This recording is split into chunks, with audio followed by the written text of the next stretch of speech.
they're just, they're just not usable. And, and no grower is going to take their time to use the male flower for anything but pollination. So male flowers are really just used to pollinate female flowers, and that's where you get the good stuff. That's where you get the juice. Yeah, basically in every aspect, women run it and we just do nothing.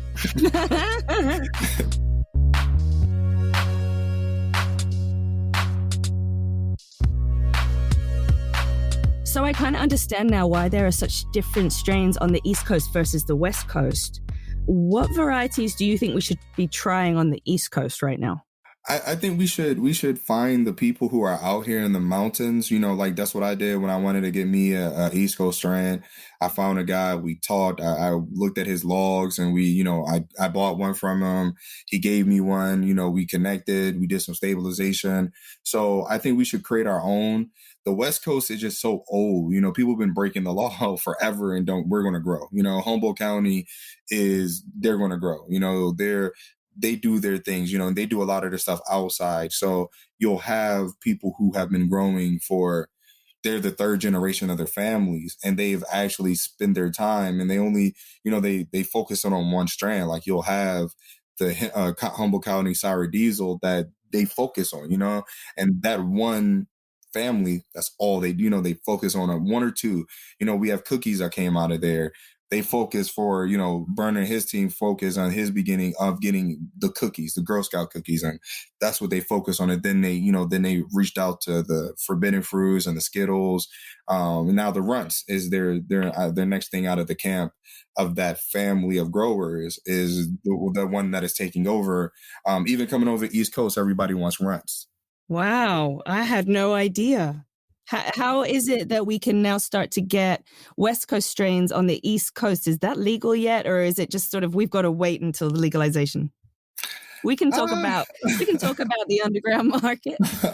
I mean, hey, there's a lot of things that are illegal, speeding, but we get it. You have people out here growing in their garages and their tents, the illicit market, the legal market, black, gray, whatever market you want to call it, is where innovation comes from, is where you'll have this crazy genius for 8 years crossing and making crosses and writing down everything he did. And then boom, greatness comes out of somebody's basement. That's how a lot of things are developed. So we do need, until we get a free market, is not restricted, until cannabis starts to get treated like a house plant, like it should be, we won't have as much innovation, because everybody like myself who gets into this market, we have to pay back investors, we have to keep shareholders happy, and we have to follow rules and, keep a very, I don't think there is a cannabis business that doesn't take a lot of money to run. So you have to have a lot of income to make it viable for your time and your investors. So to be able to sort of expand what you're growing, that takes a lot of resources, but hopefully there are still people that are working on that at home. I know that I am. I've got a good friend of mine who doesn't live too far away, and he loves to do exactly what you do. He loves to cross-pollinate and figure out the strains that he likes the best for his pain medication. He's basically growing, and he's been doing it for 20 years or so, and he's just sort of figuring out how to do it medicinally now for this sort of issues that he's facing as he ages. So he had a couple of leftovers, these 4 little girls, and he said, "Here, Britt, pandemic times, recreational shops are shut down. I have faith in you." And he came over and brought me these 4 little plants, and they have blossomed. They are too big for the tent now. I don't really know what I'm doing. I'm figuring out just how much you have to know to grow at home. I'm feeding them. Doesn't matter how much water I'm feeding them. They want more. They're always too dry in there. There's humidity conditions, and there's all kinds of lighting, and geez, it's not an easy thing to figure out. But if I, like you and my good friend, wanted to figure out how to make my own strain, where would I start? With patience and a lot of record keeping. That's the most important thing. Once you want to know what you're crossing and where you're getting it from. Let's say how your friend gave you 4 little plants and you're like, I want to keep one, keep some clones, make a mom, keep it in roll of this. I think the original Kim Dog 95 is like super old and somebody still from myths. I don't know, but I'm told it's still alive somewhere in Massachusetts.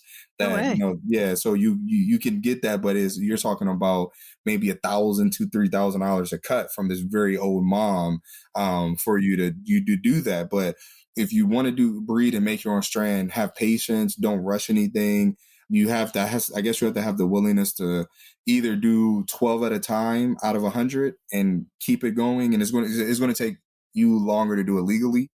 And that's the one thing I don't know if the home thing is if you're allowed to have 12 mature plants or you have. Yeah, I think it's 12 mature here, but there are some states where it's just 6 mature and like 6 babies and Yes. So you have to figure, that out for your state because if you have to do six at a time, you have to video record your six, you know what I mean? Because you need to know, for me, I like to start in veg for my seeking. I want to see a plant that grows well in veg, that sprouts well, you know what I mean? So when I'm doing 100, I can see a nice, okay, these 10 are too small, get rid of them. These 10 didn't pop. Those 10 are shooting ugly leaves, get rid of that. All right, well, I have 40 now that I want to take to flower, or I want to take through veg. And I let them go through veg. And then, all right, these, 10 are growing way slower than the other 10. so Get this is rid how of you them. whittle it down to the very best of the best. Yeah. So I might go into flower with 12. I might go into flower with 12. If I'm able to, I would go, I'd like to do a quarter. So I would like to start 100, get down to 25, and then flower out those 25 and then go with it. And then once I find one, then I'll take that one and do it again. I'll clone her. Of course, before I flower, I clone and label everything. So I know this clone came from this this plant, this plant, this plant. So when they finish, I have that clone. And let's say I find one or three, then I take those three and I put them through other challenges. I mess up the pH on purpose. I stress it out. I let it dry out. And then, I see who takes the abuse better. It just matters what I'm breeding for. You know what I mean? I could be breeding for resiliency. I can be breeding for height. I can be breeding for potency. I can be breeding for bag appeal. Like your friend, he's breeding for his pain medication. So for him, he might not care how big or how fast it works. He's looking for how much, he effectively gets certain cannabinoids to, hit his CB1 and CB2 to give him that pain relief. Exactly. You said bag appeal? You mean that you want to grow a beautiful looking purple frosty bud? Yeah, and that doesn't always translate to good everything else with the plant. It's Really? not, Because yeah. I've always thought that if I see a really nice, I've judged some like Harvest Cup entries, and one of the categories that I care about is how it looks and how well it's formed and sort of how it feels when I squash it. And do you not think that much of that translates to how it feels inside you when you smoke it? That's a catch-22 question because you can have both, but in my opinion, and I've been around to a lot of different states and tried their cannabis, and it was hilarious how you brought up Purple Urkel. I bought 32% THC flower that was pretty, like one of the most beautiful things I've seen, crusted up, and I smoked it, and then I smoked this prepackaged $99 ounce of Purple Urkel that had 13% THC, and that was the best flower I've ever smoked. And, we have to remember that before we got this market, we were smoking bags of sticks and seeds and getting extremely high. So I don't agree that you do that. There's a lot of things in life. If you put a lot into how it looks, then what are you taking away from it? Are you pushing a plant to now have more THC, but are you getting rid of other cannabinoids that make you have what we call like the euphoria effect or the entourage effect? Are you missing out of those things? What are you actually getting from your cannabis? And I think if you're growing for cannabis caps and you're growing for bag of pill smell, then you're missing out of somewhere else. You can't have everything. You know what I mean? And there are some strands that give you a lot, but I've noticed the ones that are green and regular looking, they just hit differently. They give me that punch. I agree. I actually don't prefer the ones that are sort of purple, and I don't love the ones that smell really lemony or citrusy. I kind of like the ones that smell oily and like diesel, and I like a really fresh green bud, something that's springy to the touch. These are the ways that I analyze my bud when I'm in the dispensary. But there are a lot of people that look at the labels. There are a lot of people that go to like leafly.com and check out all of the different effects and reviews and everything like that. How would you recommend somebody picks their bud at a dispensary? Well, you have to know yourself. There are people who love luxury. So the CB1 and the CB2 receptors, the CB1 is mostly found in your nervous system. So that also can be controlled by your mind, in my opinion. So if you are a person who is a visual person, who you get your joy and you learn from what you see, then for you to get the effect out of the bud, you may need it to be gorgeous.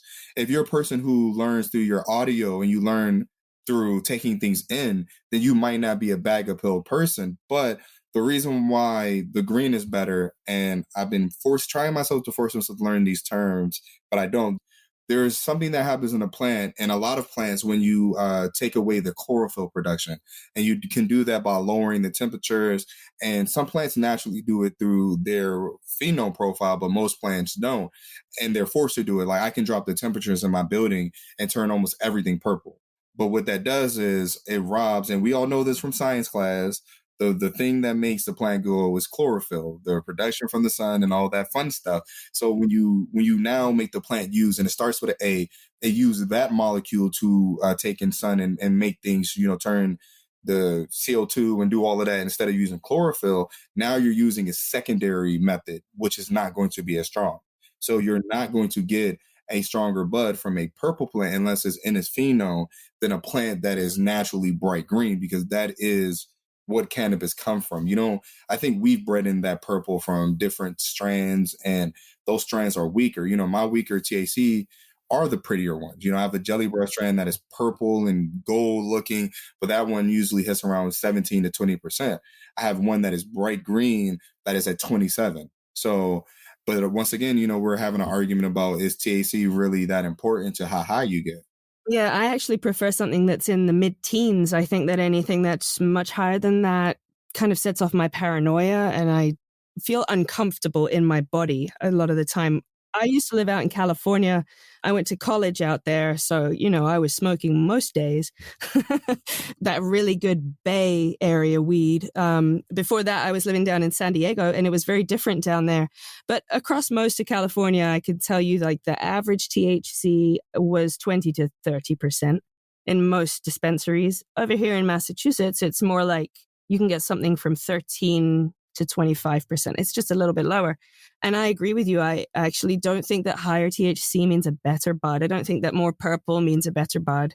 It's really an individualized experience. And so I think a lot of it is trial and error. When I first started going to dispensaries, and I realized I don't just have to ask my friend what they've got today, like I can go and pick. I would go and smell them all and look at all of them, and like, I don't know, I just see which one my body sort of vibed with and which one felt like it smelled good to me. Do you think that I could really tell from smelling, or was I just talking myself into it? Both. There's certain cannabinoids and terpenes that are released that help. Like and I'm trying to get more technical now that I'm speaking on it. And usually when I used to speak, when I'm just teaching and I'm telling the people who are growing it, like, hey, is this one called M? But there's multiple terpenes that do different things. So like your lemony one, that one for you, your CB1 and your CB2, those are two different receptors. And for me, mine's control my body differently than you. So we have a whole endocannabinoid system within our bodies and all of our organ. And a lot of times you may be a person that take in THC through your CB2.